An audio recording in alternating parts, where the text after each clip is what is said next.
నువ్వెంత డబ్బులు సంపాదించినా నీ దగ్గర ఈ ఒక్కటే ఉండాలి. Hi, I'm Yugandhar. I'm a finance enthusiast. Welcome to the channel finance with you. This is day 42 of finance in 60 second series.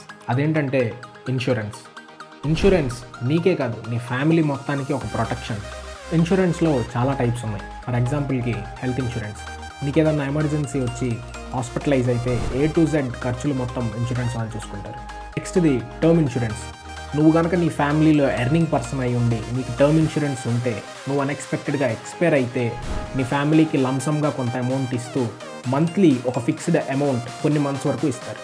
నెక్స్ట్ది life insurance. ఇది ఆబ్వియస్గా అందరికీ తెలిసిందే. పాలసీ మెంబర్ కనుక ఎక్స్పైర్ అయితే నామినీకి సమ్ అష్యూర్డ్ అమౌంట్ మొత్తం లంసంలో సెటిల్ చేస్తారు. ఇవే కాదు, ఇన్సూరెన్సెస్లో ఇంకా చాలా టైప్స్ ఉన్నాయి, బెనిఫిట్స్ కూడా ఉన్నాయి. నా ఒపీనియన్ ఏంటంటే ఊపిరి పీల్చే ప్రతి మనిషికి ఇన్సూరెన్స్ ఉండాలి. వన్ లైన్లో చెప్పాలి అంటే ఇన్సూరెన్స్ అనేది ఫెయిల్ సేఫ్ లాంటిది. నీకేదన్నా అయినా నీ ఫ్యామిలీని రోడ్డు మీద పడకుండా ప్రొటెక్ట్ చేస్తుంది.